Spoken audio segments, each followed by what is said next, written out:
Ito guys, panoorin nyo si Idol guys ha. Tingnan nyo. Diring-diring kumain ng tawag dito, sardinas. Kasi hindi ko alam kung anong mararamdaman ko pag kinain ko to. Baka katihin ako or alam mo yun, baka may allergy. So, paano ba ito buksan?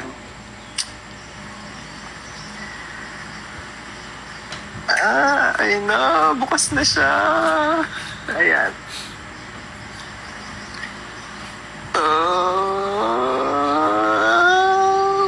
Okay, sige. Susubukan na natin siyang ilagay.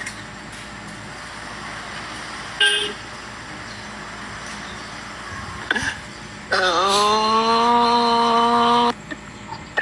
Ayan. Ito na ho siya. Huwag niyo ako i-judge ha.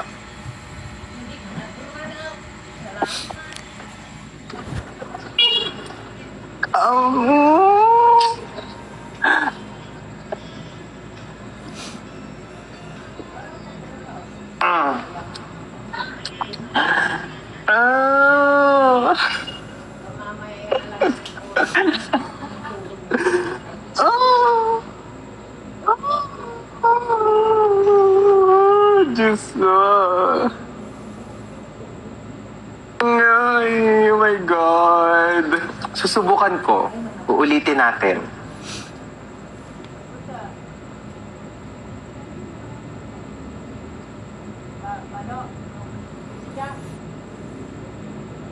Ay, ito na talaga. Ito na talaga. Kakainin ko na talaga siya.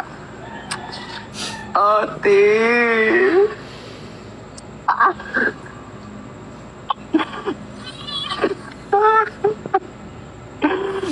Ate, my gosh.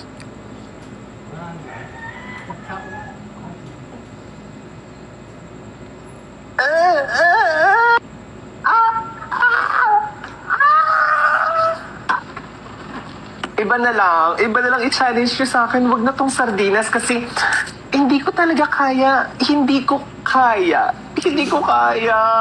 Maayos naman siya at malinis at masarap nga daw. Pero ate, uulitin ko.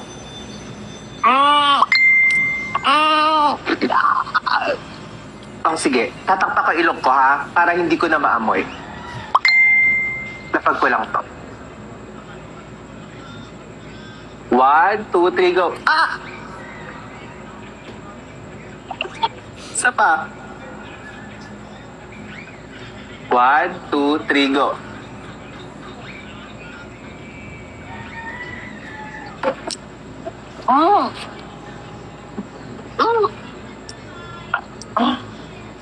Pew pew! Tubig, tubig.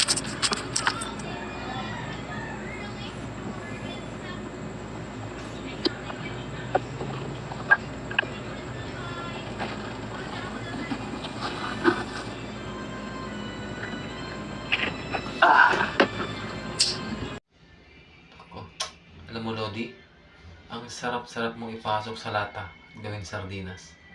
Kung makapandiri ka, akala mo naman, tingnan mo naman yung itsura mo. Sus Mariosep. Alam ko naman na mayroon talagang tao na ayaw talaga sa tawag dito, ayaw talaga kumain ng sardinas. Meron talagang tao na may pagkain talagang ayaw talaga nilang kainin. Pero wag naman ganyan, kung makapandiri ka naman, akala mo naman, nakakadiri ba yung sardinas nga? Dalawa lang ang sangkap niyan. Ha? Isang tomato sauce, tsaka tawag dito, isda. Hindi ka ba kumakain ng tawag dito, ng kamatis? Hindi ka ba kumakain ng isda? Titing ka, kung makapandiri ka, akala mo naman perfecto kang tao. Pwede namang hindi mo na lang kainin. Huwag yung ganyang nadidiri ka pa. Hindi naman marumi ang sardinas.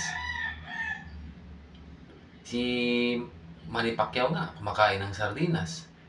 Si Marcos, si Leo Marcos, yung mga bilyonaryo, kumakain ng sardinas. Ikaw, alam mo naman, tignan mo nga yung itsura mo.